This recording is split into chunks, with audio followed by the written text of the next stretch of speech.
I said, you forgot to organise someone, didn't you? He said, yes. Oh, I admit it.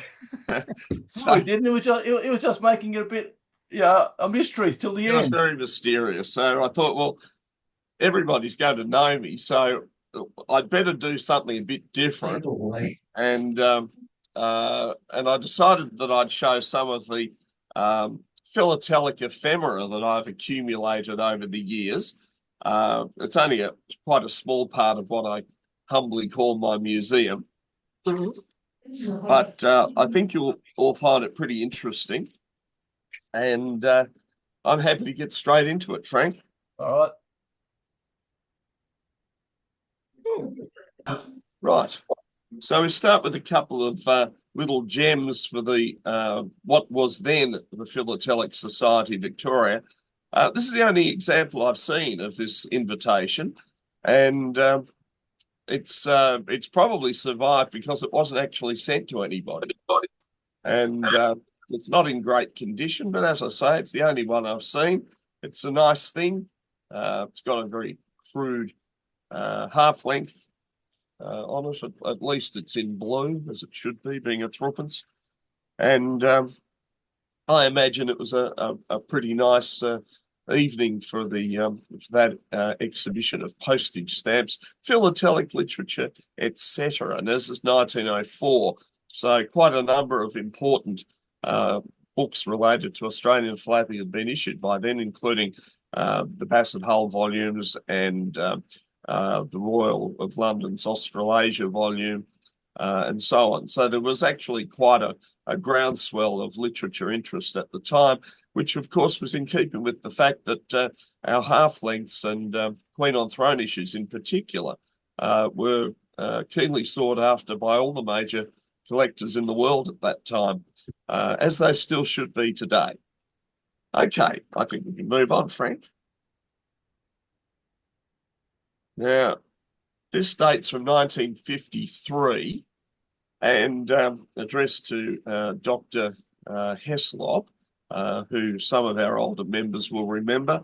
I knew him a bit through my father. By the time I joined the Royal, he didn't attend very often. He was quite elderly by that stage, but I knew his son Rob reasonably well, and and of course, everybody who collected Victoria knew the doc. I'll never forget my father coming home one night and saying, I've got a chance to buy Doc Heslop's Victoria. And I said, what are you going to do about it? He said, oh, they want £10,000. And because I can't have been very old, I must have only been 9 or 10.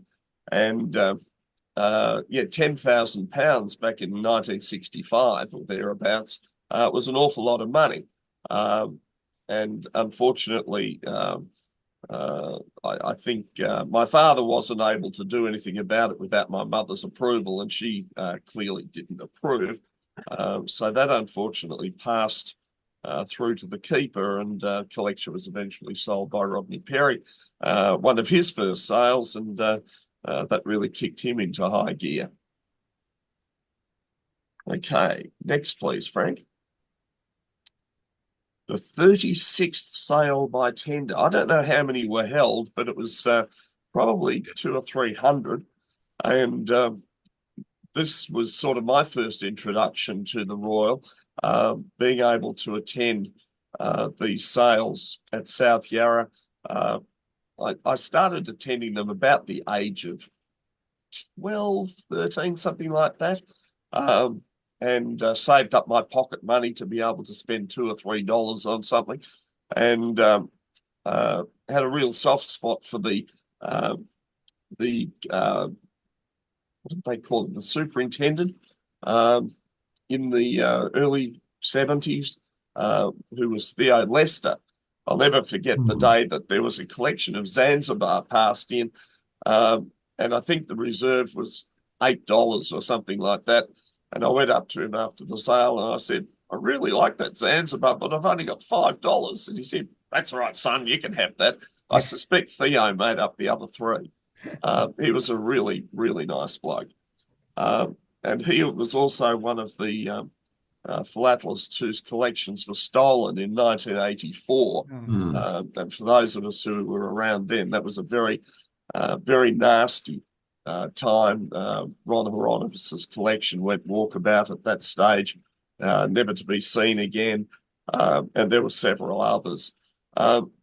You'll notice that this is a sale by tender, and that's because for some curious reason, the Royal wasn't allowed to call it sales, auctions. And so they came up with this idea of sale by tender, which of course they weren't. They were actually public auctions, and you didn't lodge your offers ahead of time, and the best one got it. It was a case of opening at reserve or one bid above the next highest bid. So it just ran like a normal auction, but they always had this strange sale by tender moniker on it. There were, on this occasion, 189 lots, and obviously very heavy in Australia and colonies, but there was also a pretty solid selection of British Empire in there as well. I don't have any notes of prices realised or what the sale grossed or anything like that. I expect that's all in the Royal Archives. Okay, next please, Frank. This is an original lotting envelope from one such sale by tender, and you'll notice at the lower left above the imprint it says JRWP. So you didn't need to be a genius to work out who the vendor was.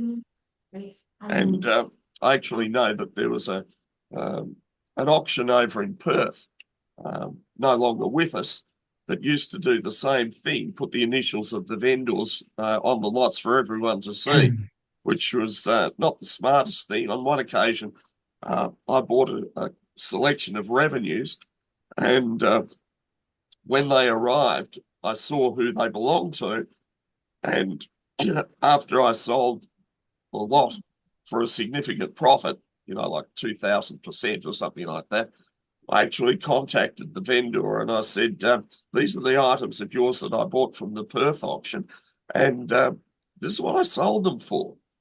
Would you like to be a vendor? And John Zelmy was then a vendor of mine for quite a number of years, and I think he was much happier after he'd made the switch. Okay, next item. I couldn't find one of my own old business cards, but I just wonder who remembers when Torsten was working for Status in Sydney. It's a long time ago.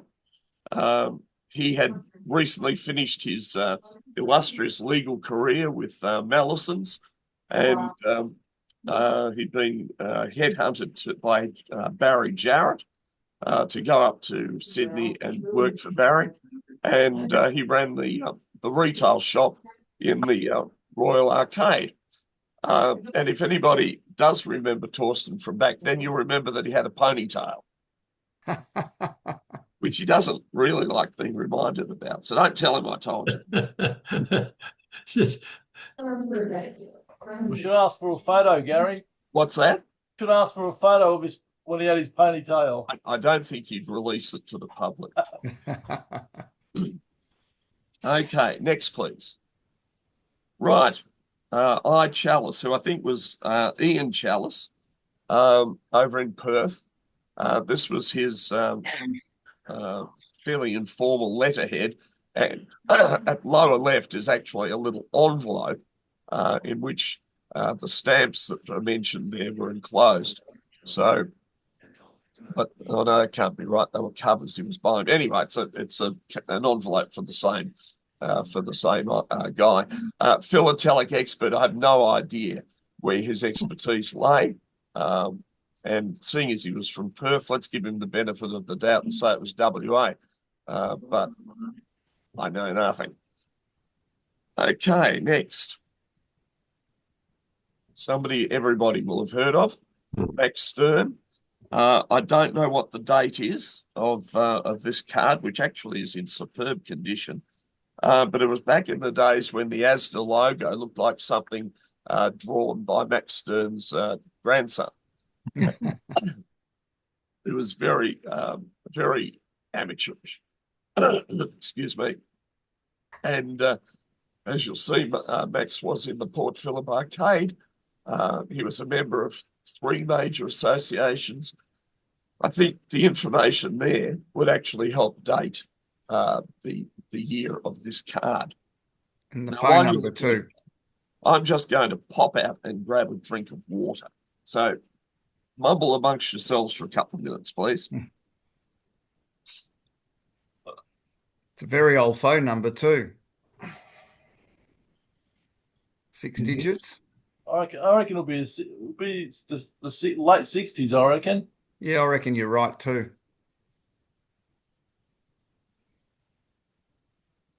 Yeah, I reckon late 60s, somewhere around that time. Yeah. He was in that Port Phillip Arcade for a very, very long time. It was in the Port Phillip Arcade right up to what 2017, 18. Yeah, that's when they started to do the tunnel. Yeah. That's right.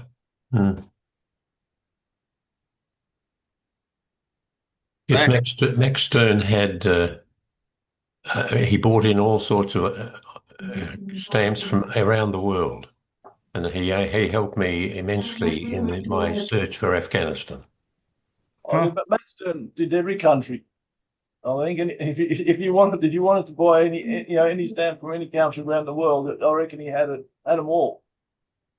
I don't know whether you're aware of this, but after the division of Czechoslovakia into the Czech Republic or Czechia and Slovakia, Max bought the entire remainder stock of the Czech post office.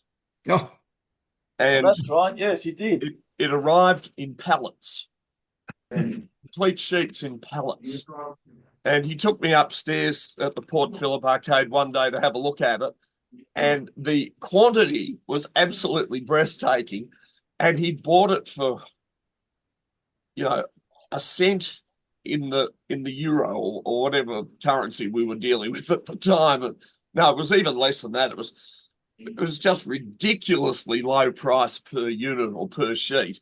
And he swore to me he was going to make money on it. And knowing Max, I'm sure he did. Although if Sam was listening in tonight, he might say, actually, we've still got it all. We've still got 3/4 of it upstairs, somewhere in warehouse. Okay. Max was always good for a laugh, I tell you. I remember the time that I went to his office. He said, Gary, come and see me. I've got some things for your auction. And I went in there and I was still a bit green. And he gave me a card with a George V fourpence violet on it, lined through fourpence. And I said, oh, pity it's been done with a pin, Max. Gosh. Just testing, he says. There's a bit of a rogue. Okay, next, please. Let's go off to Adelaide now. Peter Stally, who I don't believe I ever met, but I'm sure Martin Walker would have met him. Oh, I knew Peter well. Tony there too. Hi. Yeah. And he was operating for quite a long time. I don't really know how long, but I missed that.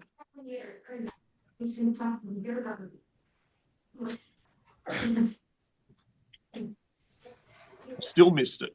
Anyway, Gary, can I please ask everyone to mute themselves because there's a lot of back chat. Okay, so again, I don't know what period this comes from. If there was a phone number on it, that would help. But Martin or Tony might know from the Carra Chambers address. I suspect it's 1950s, early 1960s. Yeah, it'd be about it. Yeah, and if we go into the next item, which is also Stally's Stamp Shop, this must be 1970s to early 1980s. Yeah. Because we've got the new Asda logo and the telephone number is only 7 digits. So I think that's a fairly accurate dating of that. The flap of the envelope actually has a map of where the shop was, very close to the Harris Garth car park. Okay, let's move on. Another one that I don't think many people will have heard of. Frank probably has, the Griffo cover service. And I just love the paperwork and the amount of money involved. Now, he's got a credit of 1680 full stop. Does that mean that he had a credit of nearly $1,700? Surely not. It was probably $16.80 when you consider that this order cost $1.90. I think it'll be only $16.80. I don't think it'll be 1,680. I think you could have probably bought his whole stock for that. Yeah. Okay. Right. Now, the next item is fantastic. I've acquired it only recently. It's damaged. But what you're seeing, I'm just checking against the screen, it's actually a bit bigger than it should be. That's about 110% of actual size. So it's enormous. You'll see that it is perforated all the way around. And so I'm putting this forward as Australia's largest Cinderella. I think it's absolutely brilliant. Now, it hasn't been gummed, and it has been folded in four, and you can see the vertical fold up the middle. And I suspect that it was sent out with client orders in normal envelopes. But I've asked a number of people about it, including Vito Milano and John Walker and Richard Jusman, who are probably the three leading authorities on stamp dealer ephemera. None of them have ever seen it. None of them have ever heard of AC Moon. So he obviously had a few clues about promotion, but maybe he wasn't a very good stamp dealer. But I think it's probably definitely one of the best things I've got to show you tonight. I love it. Well, the phone number's only 1682, so... Oh, yeah, it'll be from very early in the 20th century. In fact, Gary, he's not a stamp dealer. He's one of those people that you could buy stamps and postal stationery and so forth from, like a right, Mark. Bloody lawyers. It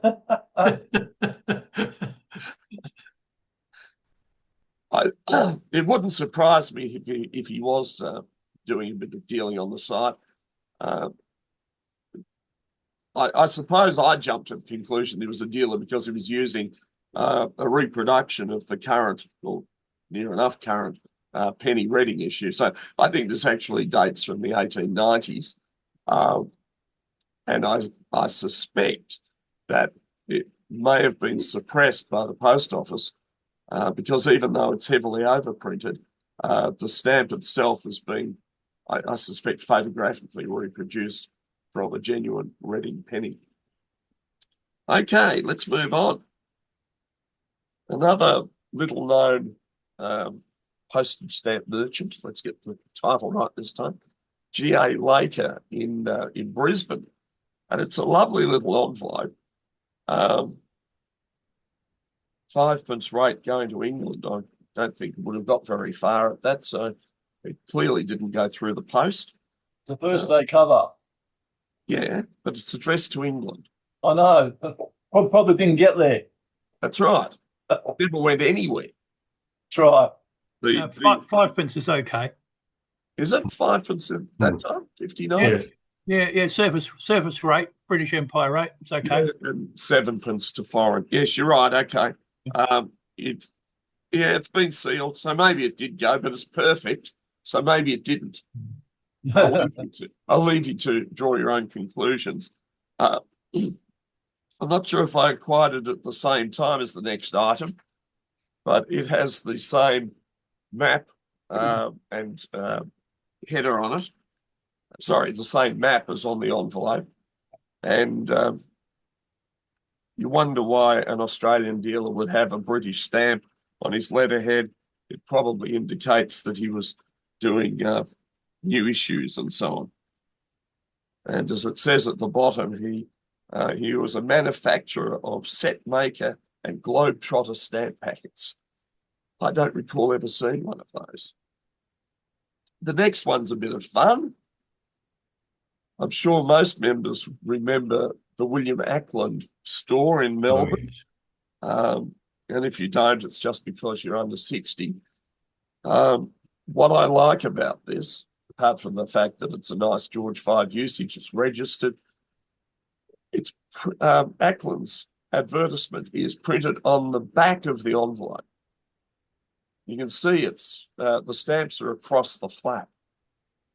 So obviously the stationer or printer to whom Ackland gave the job of producing the printed envelopes goofed and printed at least one of them on the back, and maybe only one. Maybe this is a unique item. I don't know, but I think it's a bit of fun that despite it being printed on the reverse, he still used it. Okay, next thing. An overseas service aerogram, permit number 2, going to Austria in the period shortly after the war. We can date it from the Farrer and Mueller stamps, which were issued in 1949. And then we open it up and we see that the letter was actually written in 1963. Now, I think that's the next slide, isn't it, Frank? Yes. Okay. So, who on earth were S and H stamps? Well, it says under the header there, directors Max Stern, Melbourne, and Paul Hussar, Sydney. Now, until I acquired this item, I had no idea that Max Stern was in partnership with anybody in Sydney. And I suspect it's a bit of new information for a lot of people. The letter is from Paul Hussar. That name I don't think is particularly well known, but his widow, Rose Hussar, continued that business for many years, certainly into the 1980s at least. So I thought that was an interesting piece to turn up. She actually died. I've got a bit of information about her. She died in 2010 at the age of 95. She was born in 1915 when her father was in a POW camp during World War I, and she never met him. They were both, her mother and herself were deported to the Bergen-Belsen concentration camp where her mother died. And when liberated, Rose weighed all of 20 kilograms. She was rescued by the Swedish Red Cross, sent to a hospital in Stockholm.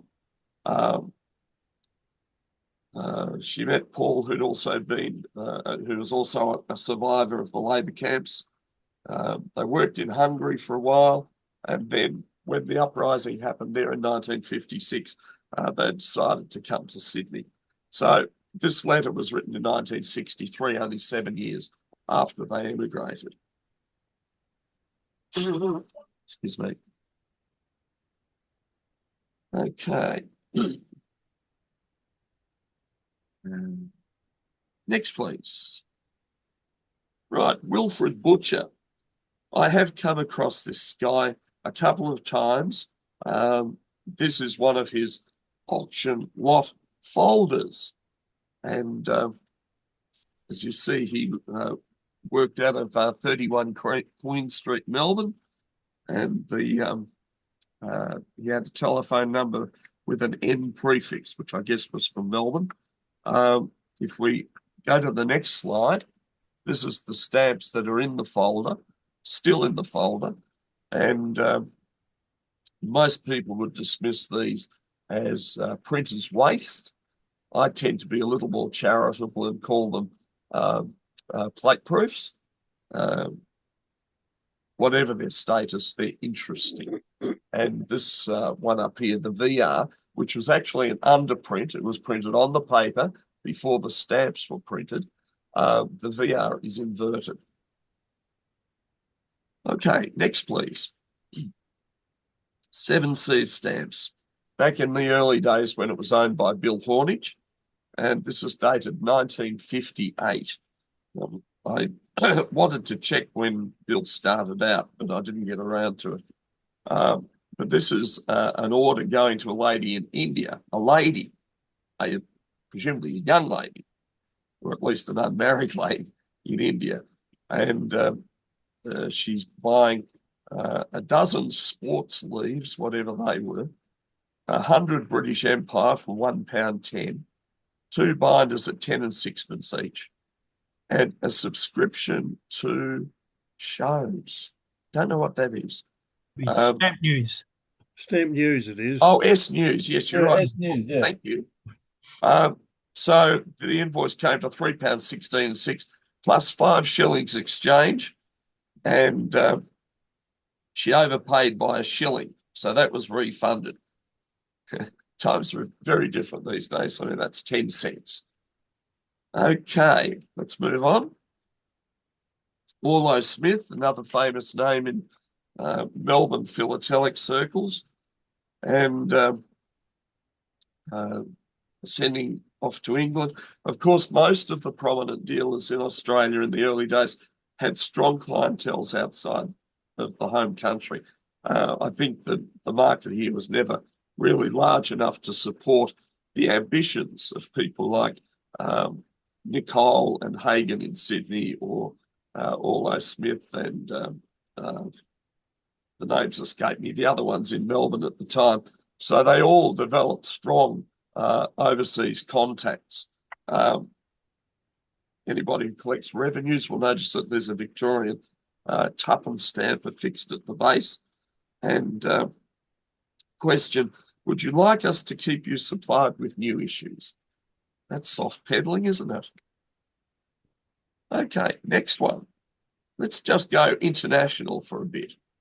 So W.T. Wilson from Birmingham was a very prominent dealer in the certainly in the early days of the 20th century through until at least the mid to late 1920s.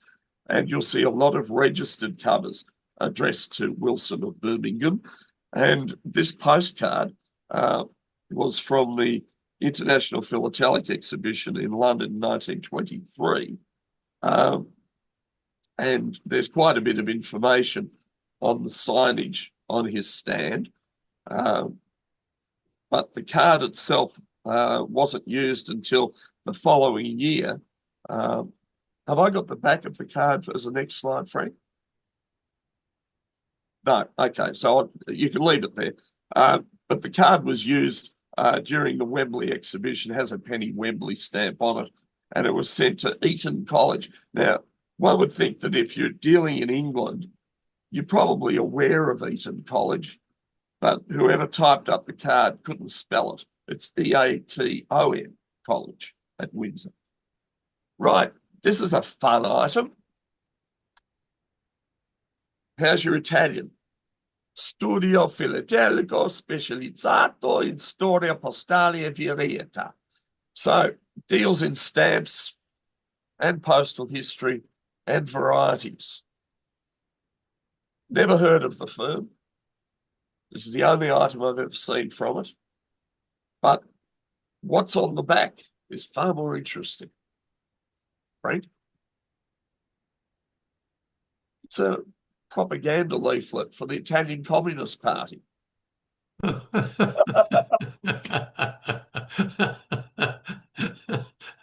And the left-hand section is a coupon, and it's apparently a ticket to attend a session of the Communist Party meeting for a cost of 4,000 lira. And if you remember what the lira was worth back in the 1960s, that was about 10 cents. So a very interesting piece. Okay, let's move on to the next one. The Stamp Centre in Durban, and proprietor R.G.E. Morocco. Never heard of him. The name's unusual. I suspect it's Romanian. It's just a guess. But at the bottom, he tells us that he speaks English, French, and Italian. And it has everything for the stamp collector. And on the reverse of that is a little map that shows that he was based at Protea House. The Protea obviously being the South African national flower. Right, next please, Frank. Jal Cooper, a very famous name in international philately, the leading dealer in India for many years, and the inverted head that's shown on his advertisement there, I suspect, went through his hands more than once. And That's probably the finest copy, Gary, because it's actually soaked off an envelope and it was in the Desai collection. it is the one from the Desai collection. Yes, I thought it was, but having been ailing for the last few days, I didn't get around to doing as much background on this as I had wanted to, but I did think it was the Desai copy, which was on the front cover of that catalogue. And if you ever want to see a really good quality catalogue from Robson Lowe, it takes some finding because I think most of them are crap. But the Desai catalogue, which was in the 1950s, I think, is a gem. And it's worth tracking down just to see what they could do if they were of a mind to spend a bit of money on the production. This is blank inside. It has a bit more advertising on the back, but I suspect that it was just for putting stamp orders inside and then popping it in an envelope and off it went. Okay, let's move back to the Australian scene. The Dominion Stamp Exchange in Parramatta. I have never come across this other than for this envelope. I have no idea who ran it, what it was all about. I suspect it was a correspondence club of some type. And yeah, one of these days, who knows, I might get around to doing some research on it. Have you seen the addressee, Gary? That'd be Tommy Allen. Correct. Yeah, who was one of the major dealers in London for many years and brokered the sale of many very important properties. Okay, next one. From Philatelic Investments in Sydney. Now, I think this may have been an operation of Kevin Duffy. Kevin's been around for a long time. This is 1948. And Ken and, blank. Ken Downey, not Ken Baker, was in partnership with Duffy for many years, but they also had their own operations on the side. And I have a strong suspicion that was a very early Duffy operation. Okay, next one. And here's a name you will know and one you may not. John Gower from South Australia and the Kangaroo Pen Friends Club. Obviously a correspondence thing. And he's writing to the leading New Zealand dealers of the time, Wilcox Smith down at Dunedin. And nothing wrong with the date stamp on this, except it's not well struck, but definitely not backdated. And if we go to the next one, which is dated the same year, I think, they're pretty ugly date stamps. Kangaroo Correspondence and Exchange Club. So in a very short period of time, it changed its name, or there were two operations running at the same time from Gower's address at Seaton Park. And that one is going to New York. Now, I have to confess that I only have a photocopy of that, which I believe was supplied to me by John Moore up in Canberra. So obviously Gower was active, what's that, about 14 to 15 years before his first day covers were issued.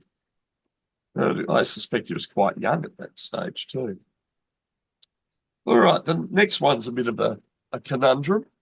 The Australian and New Zealand Philatelic Traders Association Limited. Never heard of it, apart from this one envelope. And again, it's going to Wilcox Smith in New Zealand. One of my great regrets is that I wasn't around when the Wilcox Smith stuff started to come out. What a fantastic hoard of material that was. I've handled a lot of it over the years. I've got quite a number of items in my own collection, but to have been on the ground floor of that would have been absolutely marvellous. I suspect it was Laurie Franks who distributed that to the world. But I'd like to know what the ANZPTAL was, how many members it had, how long it ran for. The envelope's dated 1939.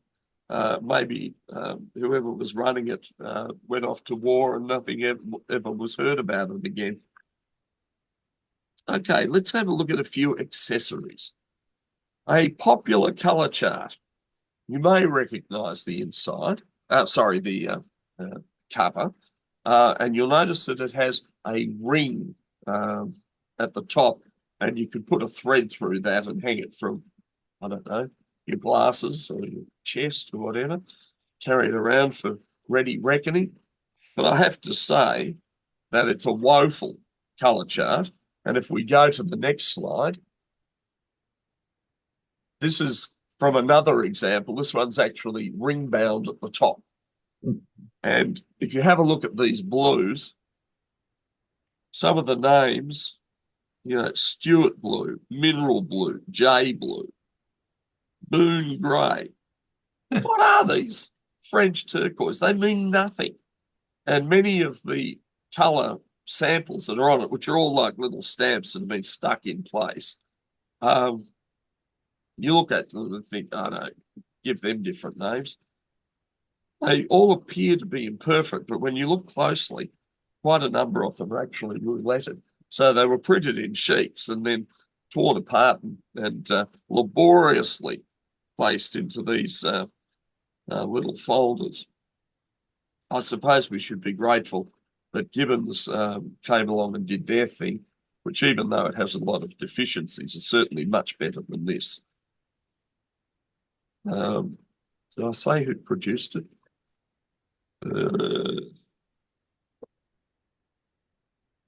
It was actually printed in New Malden, Surrey, and the first one with the ring at the top has a little text on the back, colour and the postage stamp. The one with the ring binding is blank on the back, but has an Arnold Wheeler hand stamp on it. A very poorly designed map of Australia. It's not well struck, but I don't think he bothered with Tasmania. Okay, the next thing is fantastic. Again, it's the only example I've ever seen. Now, if you're in Europe, they might turn up all the time. They might be common. They might be as common as an instant perf gauge, but I've never seen one. And basically, the little half moon piece at each side, there's a card in there.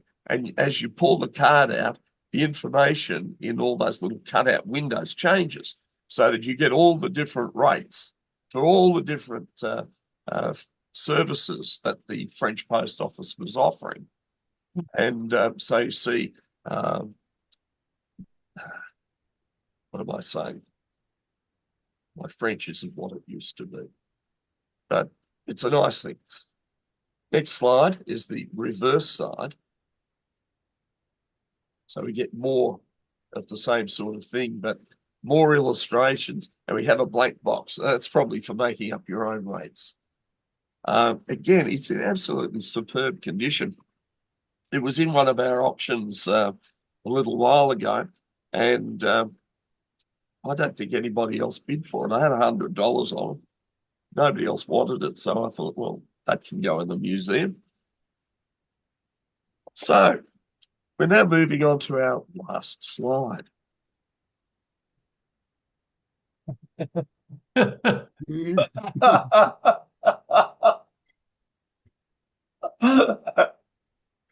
I don't know who the artist is who added to it.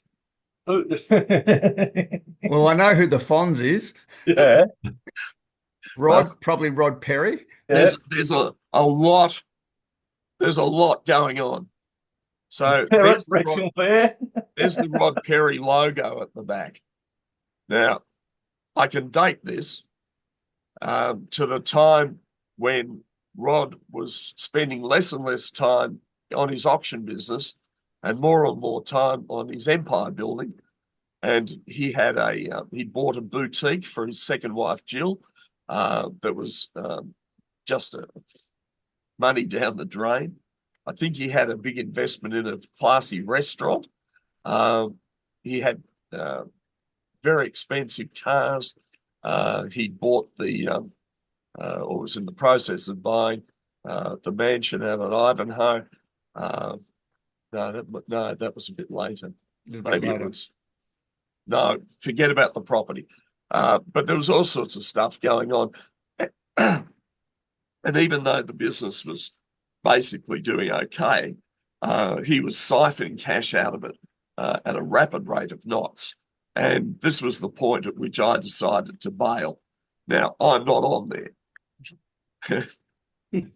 But I'm not the only one who bailed, because Simon Dunkley left a little before me to go to university, where he did a commerce course.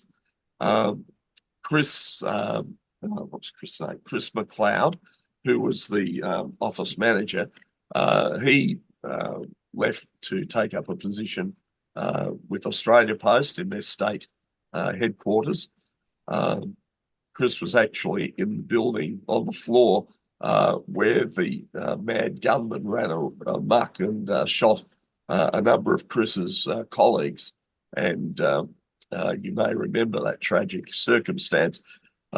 Chris was not harmed on the day physically, but I think psychologically it took its toll. And it wasn't that much of a surprise that he had a massive heart attack and dropped dead at home not that long afterwards. Peter Proposh is the other one who left around this time. Doug? Hey? Doug? Oh, Doug had long gone. Okay. Yeah. So the ones who were left were Ian Matthews. Martin? No, Roger never worked for Rod in that period. Okay. It might have been one of the other.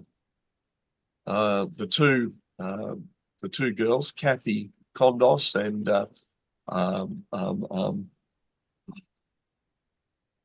what's the other one's name? She's really cute. Can't remember. But if we get back to the cartoon, what had really brought it to this point was the effective collapse of the investment market. And I don't know how much you know of the story of this, but there was a sale in Sydney in 1980. 84. The holding collection. A holding collection, all right, so it was 84. This is before that, but the holding collection was the property of Kerry Packer. And he had put $2 million into stamps, mostly through Rod. And one day he woke up and said, don't like these stamps anymore. Sell the lot. And talk about create a crisis. Well, if we have a look at the people in the cartoon, George, the big rat, which is a little unfair because I think George was a scapegoat. This is George Carrington, who was the stockbroker, had the business on the same floor as Rod in the stock exchange. I remember him. Little sleazy offsider, Ferret, was a little guy called Hugh. Oh, help me. Used to run around wearing red braces. He was a nasty little piece of work, and the name Ferret was very appropriate. But he was the one who put so many people, so many of the Carrington clients into stamps in cahoots with Rod. And of course, Rod's making huge profits and Carrington's are making big commissions and the prices are going up and up. And it became too difficult to sustain the quality of the material that was being put into the so-called investment portfolios. Now, that might have been all right if when the secondary materials started coming through, the prices were reduced commensurately. But of course, that wasn't part of the business plan. So the people who got in early, who bought quality material, they actually had a chance of getting out of it reasonably well. But most of the people weren't smart enough to get in and out. And they held on to their stuff for way too long. And it's depressing when these so-called investment parcels turn up. I've had a few of them over the years. Most of them, I think people just resigned to the fact that they've done their dough and they've buried them.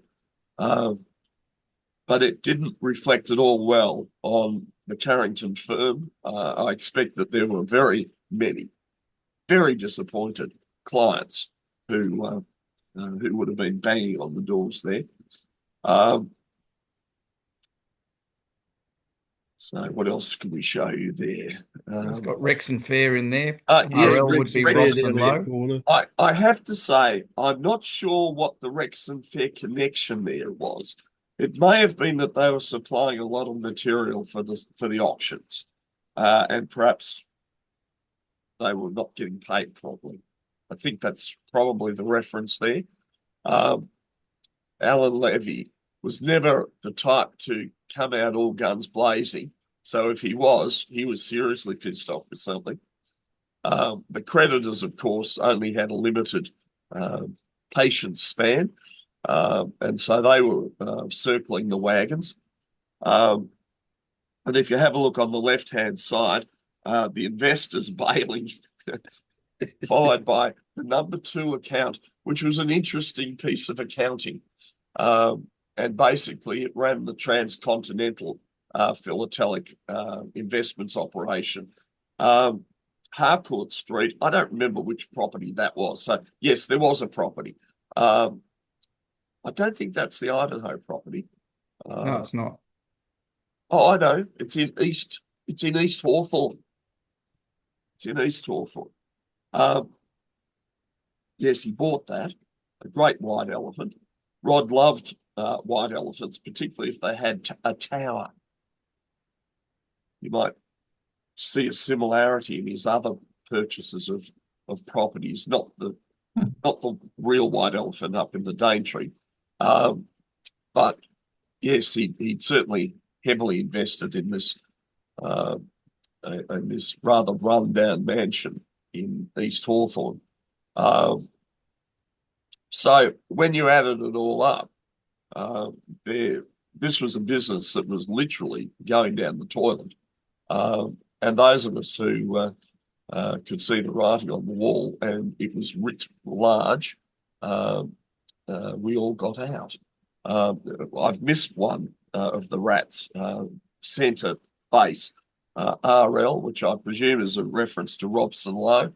I expect that there was some delayed payment agreement there in respect of Rod's purchases at the Bill Purvis sales. Yes. Who was Higgins? What's that? Higgins to the right. Higgins, I think, was also associated with the Carrington firm, but I'm not sure about that. We are talking early 1980s. So my memory of a lot of this stuff's pretty good, but some of the details, no, they're a bit fuzzy. The Robson Lowe thing, that's an interesting little scandal too. The older members will remember that Robson Lowe set up an office in Melbourne. And not Ray Kelly, the guy down in Tasmania, help me, Ross Ewington's. I think it's Trevor. Trevor. Trevor Ross. Trevor Ross, that's right. So Trevor Ross was running the Melbourne office, and then Ray Kelly took it over. Now, the reason it's very clear why Robson Lowe would set up an office in Melbourne, because there are a lot of serious top-end collectors in Australia at the time, and particularly in Melbourne. And you had people like John Gartner and Eric Creed and George Houston, Bill Purvis, of course, Alan Bunn. There's so many of them, Julie Resch, on and on the list goes. And Purvis wanted Robson Lowe to open an office in Melbourne, and Robson Lowe agreed on the understanding. Well, it wasn't an understanding. It was like the agreement was, I open the office in Melbourne, and when you're ready to sell, Bill, you'll sell through me. And Bill and Robbie were, mates. And so that was the agreement. So when Bill died, Robbie got the collection and immediately closed the Melbourne office and went back to London. And most of the material was sold in London and some of it in Switzerland. And if you have a look at those catalogues, they are a disgrace. For the quality of that collection, for the importance of that collection, the Robson Lowe catalogues for the Purvis collection are pitiful. And I think Purvis would have rolled in his grave if he knew what was actually going to happen once Robbie Lowe got his grubby little mitts on that material. And I say grubby little mitts because they were. He had a terrible reputation, well-deserved. Some of you may be familiar with the Shanahan operation in Dublin, which came from out of nowhere in the late 1950s, and within the space of a couple of years was the dominant auction player in the world. How on earth did that happen? Well, Dr. Shanahan, no, not Dr. Shanahan, Dr. Singer, Paul Singer, had acquired this general auctioneer in Dublin and made all sorts of interesting financial arrangements, such as barter and hire purchase and all sorts of things, dealing in stamps. And he attracted huge amounts of money from Irish mum and dad investors, very much like a Finsa some years ago. And the whole thing was a bit like a pyramid scheme, a Ponzi scheme. A Ponzi scheme. And one night there was a break-in at Shanahan's, and the world's best collection of Lombardy Venezia was stolen. And Singer, of course, needed the money from that sale to pay out his investors from the previous sales. And when that couldn't happen, the whole house of cards collapsed. Robbie Lowe, being the highly illustrious London dealer, was brought in to do a valuation. And as a result of that valuation, he managed to inveigle himself into the good graces of the executors and ended up with the lion's share of the Shanahan company holdings that he was then able to sell.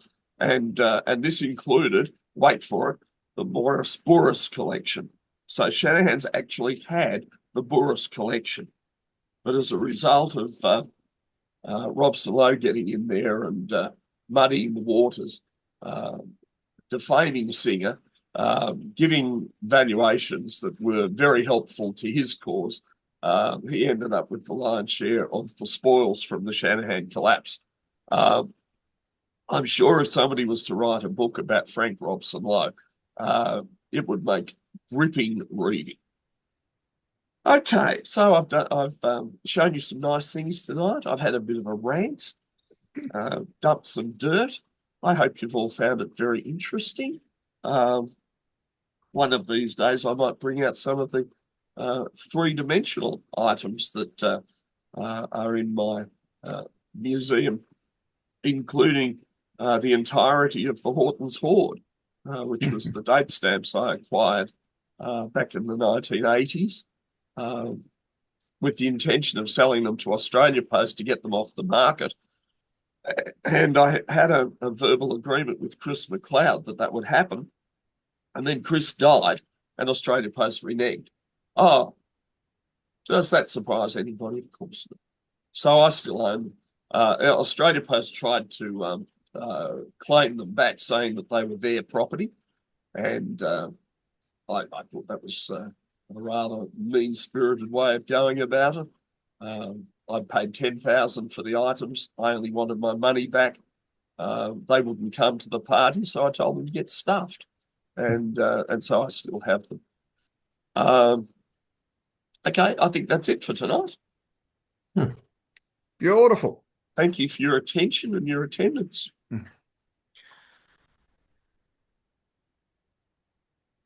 Well, folks.